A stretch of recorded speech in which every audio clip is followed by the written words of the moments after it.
The doorbell rang. A young couple stood there, phone in hand, showing a photo of my own front door. Check-in for Maple Pond Retreat? Sleeps 12? But this is my house. I never listed it. They read me the entry code, and it worked. My keypad. My numbers. Somehow, my home wasn't mine anymore. Then my phone buzzed. My daughter's voice. Bright, careless. "Mom, don't freak out. I listed your place on Airbnb. You always said you wanted company and extra income. We're coming this afternoon, just 20 people or so." And she added, "The payouts go to my account for now. It's easier." Cars starting pulling up. Kids crying. Coolers rolling. Beer filled my fridge. Eggs sweated on the counter. And strangers called my kitchen cute. My house. Their vacation. Then my neighbor, Mrs. Thomas, leaned over the fence. "Evie," she whispered, "that's illegal without a county permit. Call code enforcement. Alvarez.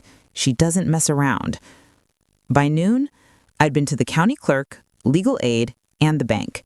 A form, a one-page letter, a pin lock on my account, and a sentence that changed everything. Document, don't debate. You own a door. I came home, faced the crowd, and said, "By 6 p.m., you have 3 choices. Leave peacefully, pay market rates, or meet the sheriff." I didn't shout. I just meant it. That's where it begins, when generosity ends and ownership starts. This is my house. I decide.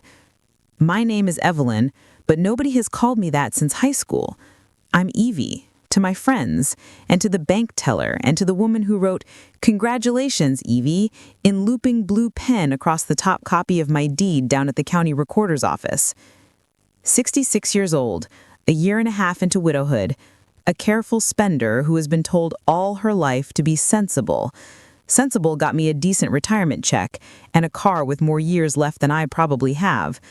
But the only thing that felt like mine was this little ranch off County Road 14, white siding with a porch that sagged in the middle like it needed a hug. 2 bedrooms, 1 bath, a pond small enough to see across but big enough to reflect a sky at dusk as if it were auditioning for a postcard. I had a plan for everything. Scrub the porch, paint the steps, plant tomatoes, finally try watercolor at the senior center, and sleep without someone else's schedule pressing on my chest.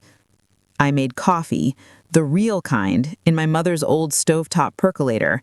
I fed the sourdough starter I'd kept alive since the funeral and thought how odd it was to keep feeding something that never once said thank you and yet didn't ask for more than flour and water. Outside, a blue jay bullied a squirrel off the feeder and screamed about his victory as if anyone asked. I watered the basil I'd bought at the Methodist rummage, set a thrifted rocking chair on the porch, and put my phone on the counter so it wouldn't pull me into whatever other people needed. A brown box sat on the stoop when I came back from town with a bag of potting soil and 2 marigold flats. No return address, just one of those big smiles printed across the cardboard like cheerfulness could be shipped. Inside, 20 white bath towels, rolled tight like tiny clouds, and a note in a familiar script. "Turnover towels. Love. L." I set them on the counter and laughed, because sometimes you have to name a thing out loud or it grows teeth. My daughter Lauren had never worked a housekeeping turnover in her life, but she loved to organize other people into doing it. I texted her a picture. "Thanks for the towels. What's a turnover? For bread?" She hearted the photo and didn't answer, which was so very like her that my stomach knotted, and then I told myself to unknot. She probably found a deal or a TikTok about 10 things every house needs. It didn't have to mean anything. Ominous. Not everything was a plan. The doorbell rang before my coffee cooled. A young couple stood on my porch with suitcases and a little girl draped over the woman's hip like a sleepy koala. Sun screened their faces. Behind them, a minivan idled with a second child twisting a juice pouch, like it might yield more if tortured. "Check in for Maple Pond Retreat?" the woman asked, phone out, smile bright as if she'd practiced it for the mirror. She turned her screen so I could see. My front door filled the photo, my tidy porch, the view over the pond I'd fallen in love with. A cheerful listing caption said, "Peaceful getaway, sleeps 12, great for families." And the booking code was the last 4 digits of my address. My brain did a clumsy slide between panic and politeness. I don't have a rental," I said. "This is my home. I didn't list it." The man didn't lose his smile, just shifted it to a tight version. "We drove 4 hours," he said, smoothing his cap. "Our kids are melting down. It says self-check-in. We got a message with the code." I stared at the keypad I had installed yesterday. I had changed the factory code with the little instruction sheet and hummed to myself while I typed, proud of doing a thing my husband always used to do. Now, strangers knew it. My phone buzzed. "Lauren?" I almost didn't answer because I know my daughter's voice has a way of smoothing over my objections like a hot iron. "Hey, Mom," she sang, loud and bright. "Don't freak out. I did something helpful. You're always talking about wanting company and some extra money. I set up your place on Airbnb so you won't feel isolated. The pictures look amazing. It's already booking like crazy. We are coming this afternoon with our small group, 12 plus kids, but I've staggered arrivals. It's going to be so fun. I set payouts to my account for now until we get your bank connected. It's just easier." My hand found the edge of the counter without asking my brain for permission. "Lauren," I said, slow and careful, enunciating like you do with someone who is legally allowed to drive but refuses to read signs. "You listed my home without asking." She laughed, breezy. "Don't make it weird. It's family. It's the smart play for you. Also, can you grab bulk towels at Walmart? Cheaper to wash than buy between guests. We should get a label maker too. It's going to be adorable. Oh, and I told Todd's guys they can use the kayaks." "I don't own kayaks," I said, and it came out flat as a sidewalk. "Then we'll borrow some," she said. "Don't stress. People help each other. You'll see. Be welcoming but firm, like the blog said." And then the line went quiet, because my daughter has never enjoyed endings that include my words. The couple was still on the porch. "Ma'am," the man said, shifting his weight, not rude, but simmering. "Can we at least use the bathroom? The little one, she's at her limit." The woman lifted the child a bit, and I saw the desperate sheen of tears on both their faces. I stepped aside because compassion is a habit that feels like breathing until it suffocates you. They filed through my hallway, and I watched the girls' sandals leave crescents of damp grass on my floor. While they were in the bathroom, a second car pulled up, this one with 2 teenagers, unpeeling themselves from the back seat and slamming doors like punctuation. "We're here!" the boy yelled, flinging his arms wide at my yard. "This is sick!" By afternoon, my refrigerator held beer I didn't buy, and someone had put deli meat on the top shelf while my eggs sat sweating on the counter. A woman in a peach-colored top rummaged in my pantry and shouted, "Where are your spices? Do you not cook?" Another kid dragged a suitcase across my hall rug and took the corner too tight, leaving a black crescent on the baseboard. I stood in my own kitchen holding a pie I had not cut because the neighbor had left it, and this didn't seem like a pie moment anymore. And my chest felt like someone had opened the window and I had fallen through. "Evie?" The voice came from my gate. Mrs. Thomas from next door, a trim woman with a brimmed gardening hat, the kind of face you trust by instinct, lifted her hand, then lowered it when she took in the cars and people hauling coolers like a parade. "I brought you a welcome pie," she said, looking at me and then back at the street as if checking for escape routes. Everything okay? I want to say I nodded and said, "Oh yes, just a lot of family visiting," because that is the script I have recited for most of my adult life. Instead, I felt my mouth do something unfamiliar. It opened and told the truth. "I think I'm not okay," I said. "My daughter listed my house as a vacation rental." Mrs. Thomas stepped inside my fence and pulled the gate closed with a click that sounded like protection. "This county has started fining folks for unlicensed short-term rentals. There's a code enforcement officer who got tired of seeing driveways look like parking lots. Alvarez. She doesn't miss around. You need anything, you holler. I'm Maggie, and I'm on your side." She put the pie in my hands and squeezed my fingers before she left, as if to say, "I see you." Sometimes that is all you need to keep your knees from buckling. By early evening, my daughter arrived smelling like citrus and purpose, her husband behind her using his grin like a crowbar. "Yay," she sang, as if we were at a reveal party. "People love the place. We'll take the back bedroom. The Johnsons will need yours. The baby's up at night. It's just simpler. You can sleep out here while we're hosting. We'll bring a better couch next time. I made house rules." She waved a printout like a teacher. "Checkout is 10, quiet hours at 11, no glitter slime. See, I know what I'm doing." "My bedroom," I said, and the sound was like a stranger's voice in my mouth because I wasn't asking. Lauren shifted her attention the way she always does when I use a noun that implies I own something. "Mom, it's just space. Don't be territorial. We're doing you a favor. This is community. It's family. We're building memories." She kissed my cheek before I could duck, then shouted to toddlers I had never met, "Shoes off on the rug."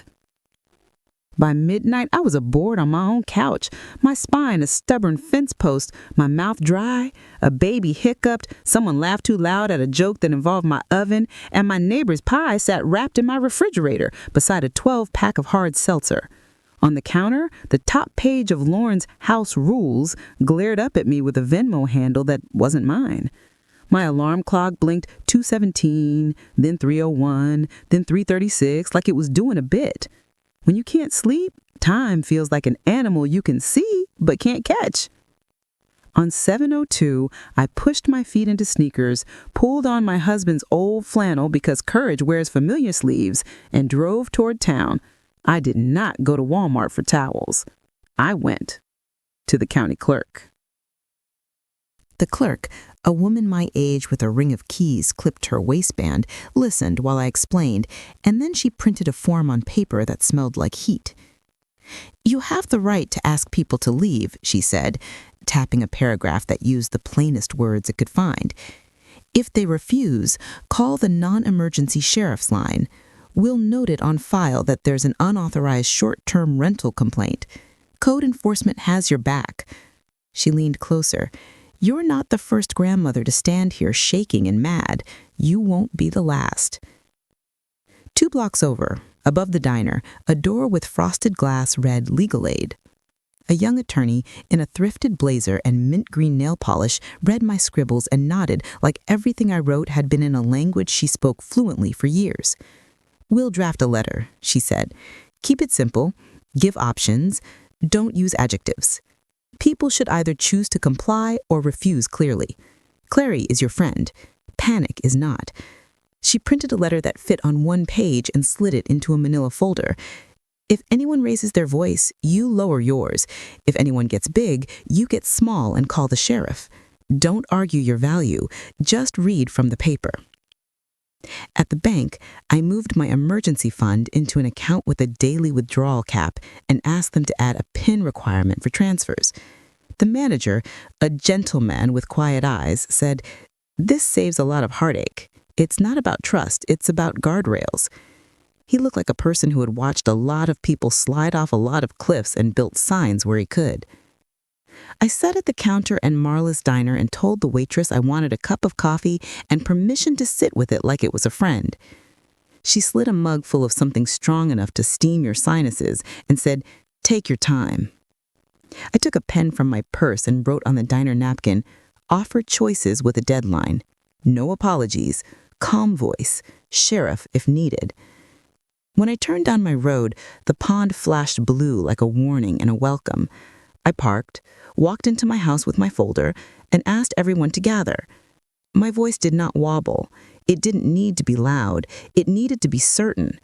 Loud is for people who don't expect to be obeyed. "Good afternoon," I said. "This house is not a license rental. I did not authorize a listing or any guests, and there's no permit. Code enforcement has been notified. Here are your choices for today, before 6 o'clock. A boy stopped fidgeting with his juice pouch. A man with a trucker cap leaned back in my armchair like it was his. Lauren stood with arms folded, her husband next to her with a shruggy smile like, "We're reasonable people, if only you were too." "1," I said, and let the number land. "Leave by 6.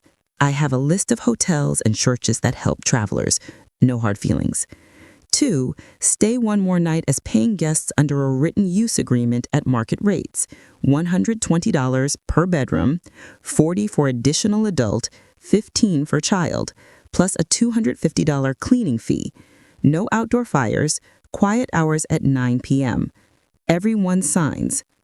Or 3, refuse to choose and I will call the sheriff to remove trespassers." The room exploded in the predictable sequence: disbelief, offended charity, pity flavored with insult, then sanctimony. It is a music I know by heart because I taught the choir when I was younger, and the sheet music doesn't change. "Mom," Lauren said, her voice bright and brittle like something sugar glass actors smash on the stage, "this is embarrassing. Dad would never—" "Your father taught me not to mistake use for love. He hated when anyone treated our home like a free buffet. It made him small to say it, and I stayed big and smooth over things for him. He's not here, and I am done smoothing over other people's roughness." A woman in a peach top, different from earlier but identical in tone, folded her arms. "We are family. You can't charge family." "You're not my family," I said. "You are strangers, and the family I do have needs to hear me say no." A little girl raised her hand as if this were a proper meeting and not my living room. "I have to use the bathroom?" she whispered, and I pointed down the hall. Her mother blushed in apology. Some people are not trying to be monsters. They're just trying to survive within a shape someone else gave them. A young dad scrubbed his jaw. "We didn't know about the permit thing," he said, eye sincere. "That's on us. Kids are already in swimsuits, but can you give me the hotel list?" I handed him the printout, and he took it like a lifeline. Within an hour, 2 cars had pulled away quietly. The group with the matching church shirts huddled and talked about persecution while Googling motels. 2 moms signed the one-night agreement in tidy cursive, paid cash, and asked where the nearest playground was. I circled the park on a map, then sent them to Dollar Tree for sand buckets. One does not need to be cruel to be firm. That is a lesson I learned late. Lauren lingered until the end, cycling through fury and tears and calculation. "Fine," she said finally, stuffing the house rule sheet into her tote. "We'll go, but I'm leaving the listing up. If you're going to be difficult, strangers can at least enjoy the place. And by the way, I already bought kayak straps. It's ridiculous you're being like this." "I already reported," I said, placing the legal letter on the table like a potted plant. "And I changed the code." Todd muttered something about betrayal and stalked to the truck, dragging a cooler that gouged the porch step. I watched them go without standing on the porch waving like a fool, and when their dust settled, my heart breathed like I'd taken off a coat I forgot was smothering me. That night Maggie came over with corn chowder, and we sat on my porch while the pond shifted from copper to slate and the first crickets tuned up. She said, "You did the hard grown woman thing." She tapped her spoon against mine. "It only gets easier." The next day, Code Enforcement Officer Alvarez, 40s, no jewelry, hair in a knot that said she had built boundaries of her own, drove up in a county-stamped SUV. We had 3 complaints and 1 anonymous tip. She glanced at my printout of the listing like it was a mugshot. "You good?" she asked, not like a pleasantry, but like a medic assessing a wound. "I think I am, for the first time in a while."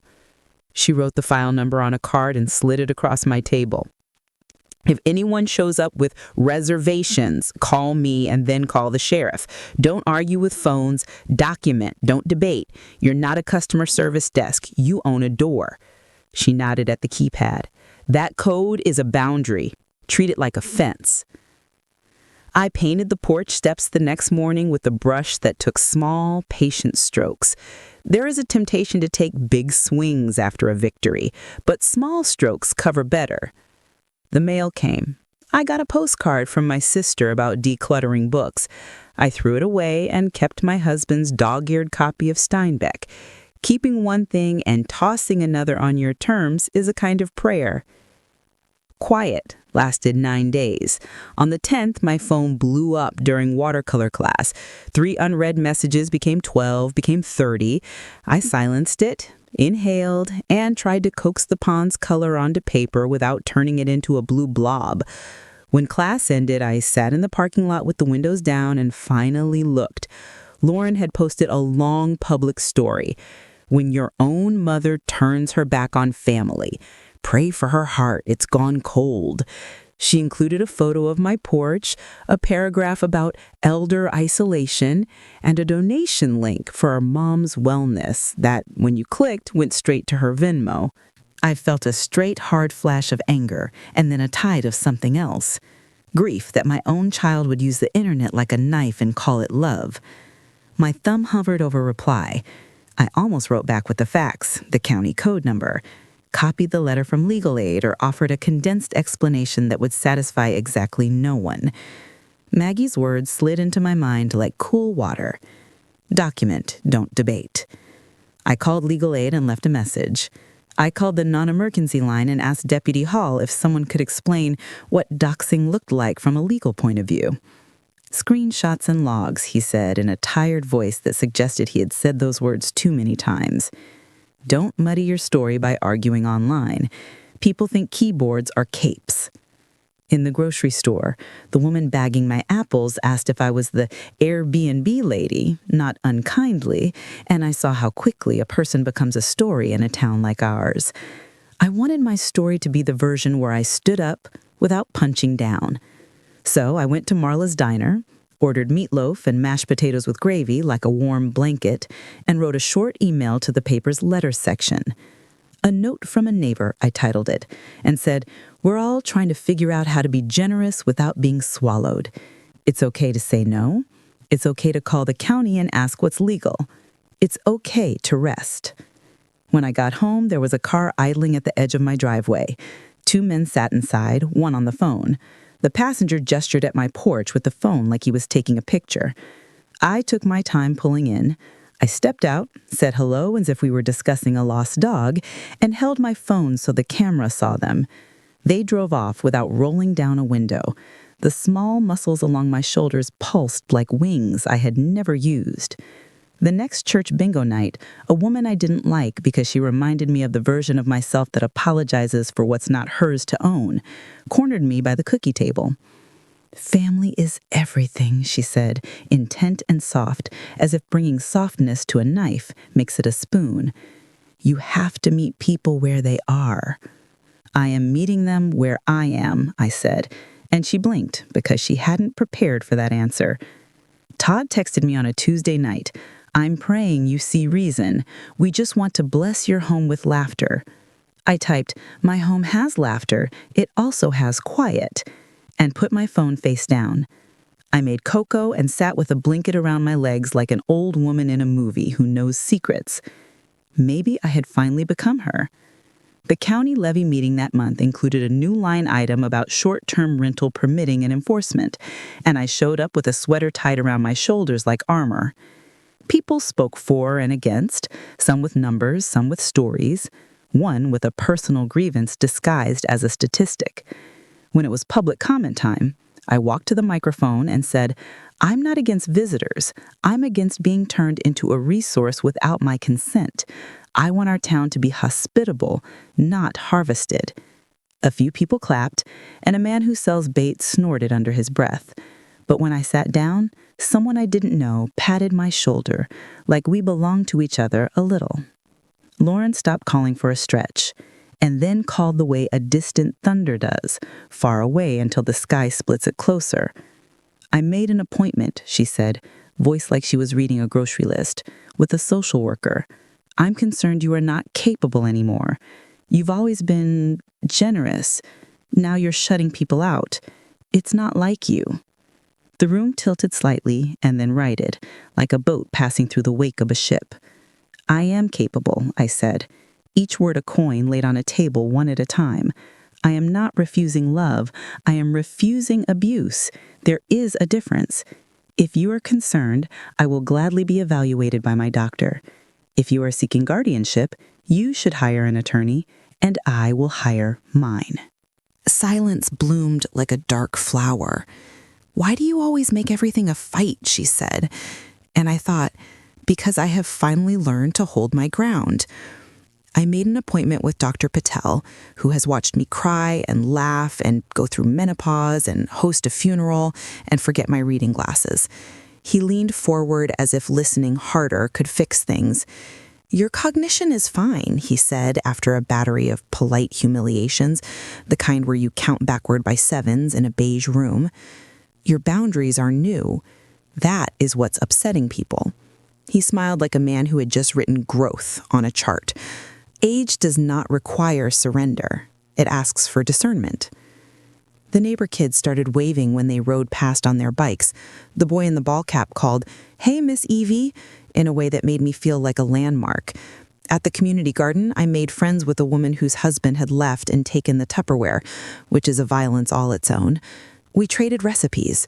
We traded the kind of stories women tell when we are not trying to impress anyone. One afternoon, while I was deadheading marigolds like a woman twice my age, but twice as content, Mrs. Thomas came to the fence with a bundle of iris rhizomes. "They spread," she said, handing them over like treasure. "Put them where they have room to be themselves." She looked at me like she knew I was planting more than flowers.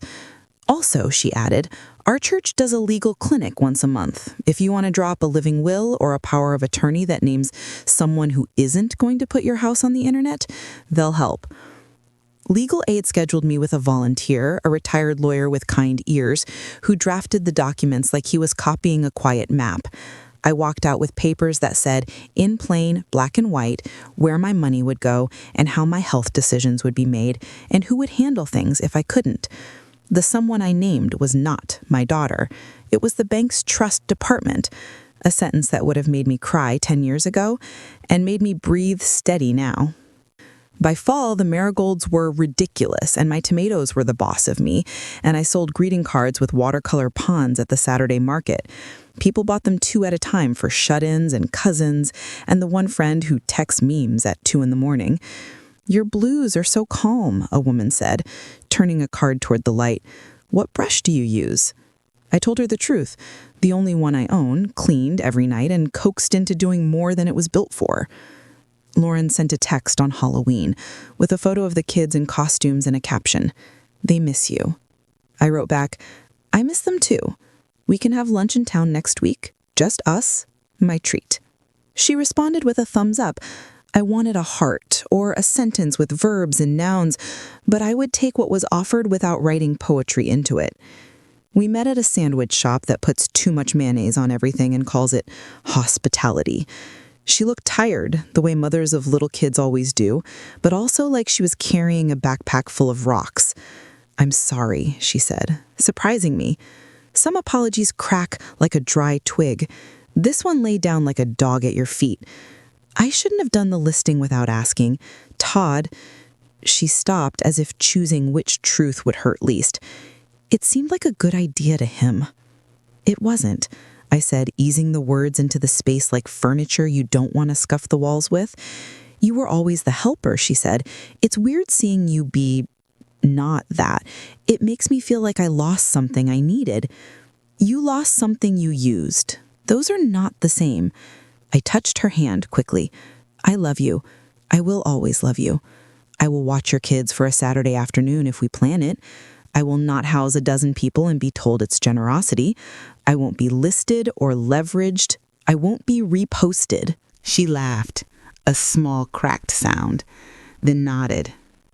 "Okay," she said, like someone agreeing to a new recipe. Okay. We started again, in a small way, like a creek after a drought. I met her for coffee and listened to soccer practice dramas. She came to the market once and bought 2 cards and told me my handwriting looked like Mrs. Birchfield's from 3rd grade, which made me cry on the drive home in a way that left me happy. When she asked if she could bring the kids for a Sunday afternoon, I said yes and sent a list. What to bring, what time to leave, and what the day would look like. We stuck to the plan. We ate apples on the porch, threw bread ends to the bluegill, and I showed the kids how to whisper when a heron ghosted toward the water like a dream with legs. That winter, a flyer went up at the library. Boundaries workshop for grandmothers, how to love without losing yourself. The librarian asked me and Mrs. Thomas to lead it because someone had seen me speak at the meeting, and I said yes before I could make a speech in my head about credentials. 6 women came the first week, then 9, then 12, bringing stories about adult children who thought a grandmother's time was currency and a living room was a free co-working space. We made tea, sat in chairs that squeaked when we shifted, and practiced saying sentences out loud. That won't work for me. Here's what I can do. We laughed, because if you don't, you sink. We cried, but not for long. We wrote each other's phones on index cards. We made a rule. Do not apologize for existing. On the first warm day of March, I opened my windows, and the house exhaled winter like a sigh. The pond held its color like a secret. I took the iris rhizomes Maggie had given me and found them a home near the fence where they would have room to be themselves. Dirt got under my nails, and I thought of my mother, who would have told me to wear gloves and then gone inside to find them for me, and then done the digging herself without taking credit. I didn't want to be her shadow anymore. I wanted to learn from her in ways that didn't erase me. Lauren called that night, not for money, not with a crisis, just to talk about the kids and the teacher who mispronounced Mateo's name and the neighbor's dog that kept digging under their fence. "Mom," she said at the end, and I could hear the softening you hear when someone is choosing to be gentle. "I know you did the right thing. I don't like it, but I know. I didn't do it at you. I did it for me, and for you too, in a way. Someday you might need to tell someone no and have it stick." She laughed and said, "I don't have your backbone." And I told her the truth. I built it in pieces. It's not one bone. It's a lot of small ones. Spring made a show of itself like it always does when it knows it has been missed. I walked the shoulder of County Road 14 in the mornings and waved at the school bus and picked up the occasional soda can that glinted like a lure. A man who sells bait nodded at me like we had become allies. I took watercolor classes twice a week and sold cards with ponds and porches and one maple that insisted on being painted redder than I liked. People bought what they needed, not what I wanted to make. I learned to be okay with that. One day in early summer, a car with out-of-state plates pulled up and a couple got out with a look I recognized, the "we have a code and a cooler" face. I stepped onto the porch and lifted my hand. "We're not a rental," I said, the sentence now so well worn it felt like satin. "The listing is fraudulent. I'm sorry for your trouble." The woman's shoulders sagged like a tent with a missing pole. "We drove 5 hours," she said. "Do you know anywhere?" I pointed them toward town and the pastor with a list of spare rooms and said, "You'll be okay." They thanked me like I'd done more than point and drove away. I made tea and sat on the steps, a swallow-billed nest under my eave, a dab of mud and hope. I didn't knock it down. The beans sprouted, the basil got leggy, the tomatoes did what tomatoes do, refused to be hurried, and then demanded too much water all at once. I smiled because there are worse things to be governed by than a plant's schedule. Lauren sent me a photo midsummer of the kids playing in a sprinkler, backlit and beautiful, and wrote, "They're loud and sticky and perfect." I wrote back, "Bring them Sunday. We'll make popsicles with real fruit." And she wrote, "We'll be there at 2, like a person grown enough to honor a clock." They came at 2. They left at 5. I sent them home with basil and a watercolor card that said, "You are not a resource. You are a person." She laughed and rolled her eyes and tucked it in her bag anyway. I do not believe life rewards the righteous with peace the way some greeting cards imply. I think life is complicated enough to undo most simple statements. But that evening, sitting on the porch while the pond went from mirror to mystery, I tasted something like reward that wasn't a prize, a flavor that only comes after you tell the truth when lying would have been easier. It tasted like corn chowder on a night when you don't want to cook, like a neighbor's iris blooming where you put it on purpose, like a blue jay finally quiet for an hour. I found an old Polaroid in a box in the back bedroom, one of those square pictures that looks like it has a cloudy future baked into it. It was from the year my daughter was born. Me in an apron with a stain I couldn't name, my mother wiping a counter like it might tell her a secret if she polished hard enough. I put it on the mantle and told those women out loud, "I learned to give. I'm learning to stop before I disappear. If the dead get any say, I hope they clapped. If they don't, I hope they at least laughed the way women laugh when one of us surprises herself." On the anniversary of the day I signed my deed, I cut a slice of Maggie's lemon pound cake. She leaves one on my stoop every year, in a habit I refuse to break, and I took my coffee on the steps. A heron landed on the far side of the pond and stood so still I might have called it statue if it hadn't turned its head in a slow, deliberate motion. I lifted my mug as if toasting a friend. If you were sitting next to me now, I'd tell you what I wish someone had told me years ago. You can be generous and still say, "Not that." You can love someone and stay behind your fence. You can let birds take your peanuts and still change the code on your door. You can tell a county and a daughter and yourself, "I own this threshold. I decide."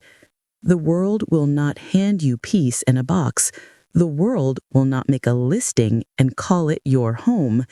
You have to make the call. You have to stand on your porch and talk in a voice that doesn't shake and say, "Here are your options." You have to be willing to let the cars drive away and still feed yourself something warm. You have to accept that your story will be told by people who don't ask for your version. And then you have to sit at the table and write your own anyway. I have a small life. A pond you can walk around in 10 minutes. A porch that still sags a touch in the middle, even though I painted it twice. A daughter who is learning slowly to come through the gate only when invited. A neighbor who has a way of showing up with food at the exact moment I run out of courage. A row of irises that will outlast whatever argument Lauren and I will pick up again and put down again like a sweater. A blue jay who quiets sometimes and sometimes doesn't. I did not return the towels. I folded them on a shelf in the linen closet just in case I ever want a house full of steam and bath water and other people's laughter. I don't hate the idea forever. I just don't trust people to build it for me. If I host, it will be because I invited. If someone sleeps in that back bedroom, it will be because we put a suitcase on the bed together and smiled like the old days. And I'll say, "What time do you want to wake up?" And not, "Here are the rules someone printed for me to follow in my own house." On the first day of school, I stood at the end of my driveway and waved as the bus went by. The driver honks, a little hand pressed against the window like a starfish, and I pressed mine back. Later that morning, I took a watercolor class where we tried to paint cattails and ended up creating brown exclamation points, and we laughed until we hiccuped. I walked home slow because not rushing is an art. I stopped at the library to drop off a mystery and pick up a cookbook, even though I cooked the same 5 things forever. The librarian asked how my garden was and told me about her mother, and then I told her about mine. On my way out, the flyer for our workshop had a new note stuck to it in ballpoint pen. Thank you. My porch is quiet again. Sometimes I sit very still and listen to the house hum. The refrigerator keeps its low song. A floorboard answers when the air changes. A house tells you when you are lying to yourself if you let it. I do not lie to myself much anymore. I'm not a saint about it. I still find myself washing a dish I did not dirty or apologizing to a telemarketer because he sounded tired. But when I catch myself, I smile and say, "Evie, we don't do that now." And then I make tea. I don't know if my story is the one you came here to hear. Maybe you were hoping for a revenge plot where I list Lauren's house and fill it with goats. Maybe you wanted the sheriff to haul people off while I cheered. There are days when I want those versions too, but the story I can tell with my whole body is this one. I bought a small house because I wanted a small life that fit me. My daughter mistook my life for a resource. I said no. She left angry. She came back with caution. We are learning each other's shapes, like a pair of hands does in winter when the first cold day comes and you remember gloves are not optional. There's a maple by the pond that keeps trying to paint itself red in August when it is still too hot. It starts with one branch, like an elbow raised to get your attention, and then gives up, green again, until October hits it like a cord. That's how boundaries came to me. Bit by bit, an elbow of red, a retreat, a full song. When it finally turned, the color hurt in the good way, like cold water after a long walk. I stood under it and thought, if I were a tree, I would want to turn when I decided, not when someone else demanded. Lauren texted me last week, "Can I borrow your folding table for the yard sale?" I typed, "Yes. Pick up Friday by 5, return Sunday by noon, leave it by the shed if I'm not home." And she wrote back, "Thanks." A small miracle can look like that. White plastic, a plan, a returned thing. I found the old towels in the closet and smiled. I took 2 out and put them in the bathroom. I took a bath with lavender salts a friend gave me and watched the steam lift. I listened to the water slosh and felt the weight of it on my chest, the way a good heavy blanket lets your nervous system know you're held. I let myself imagine a holiday where the house is full in the way I choose, with soups and board games and someone else bringing rolls that burn a little. I let myself imagine saying, "Okay, everybody, this is how we're going to do it." And then I let the vision go, because even lovely dreams become demands if you grip them. The pond at dusk is a mirror, then a mystery, then a mirror for the first star. Sometimes it looks like a portal if you squint, which is the kind of nonsense that makes me laugh alone in my yard. The irises have multiplied in a way that makes me suspicious they're planning a coup. The marigolds march, the basil sulks, the tomatoes boss. The porch still sags a hair, but it's my sag, earned and chosen. When the UPS driver brings a package now, she sets it down and waits for me to open the door so she can say, "You're the one with the letter and the paper, right? Good for you." I tell her I'm still practicing, and she says we all are, and she's right. If there's a moral, it's not family is terrible or don't trust your daughter or the county will save you. It's that respect starts where free labor ends, that healthy love has receipts, and that your front door is a sentence you are allowed to finish. I think about the younger me who said yes because she wanted to be chosen, and I want to go back and put a hand on her shoulder and say, "You already are. You already are." But I cannot go back. I can stand here, coffee in one hand, a paintbrush in the other, and choose myself without apologizing. I can teach other women how to choose themselves and not lose the thread of kindness. I can answer the door when I feel like it and pretend I didn't hear it when I don't. I can unlock the gate on the days I want a parade and latch it on the days I want birds. I can learn new recipes and fail them. I can use the fancy towels on an ordinary Tuesday morning just because I am alive. A heron lifts off the water with a sound I can't really describe because it is like nothing else, more a permission than a noise. It rises on slow wings, legs trailing, head forward, entirely itself. No apology, no commentary. Just the simple math of a creature doing exactly what it was built to do.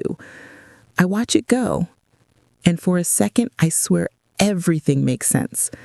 Then a mosquito picks my ankle like a lock, and I slap it and laugh because there is nothing like a small sting to remind you this world is both opposition and offering.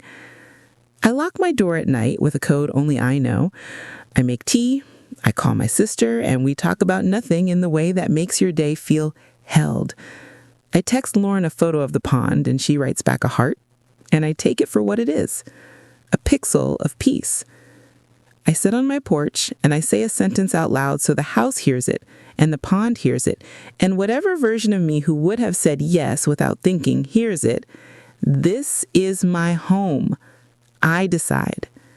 And then, because the woman I was for a long time still lives in me and still wants to offer something to the world, I add, if I invite you, you'll know.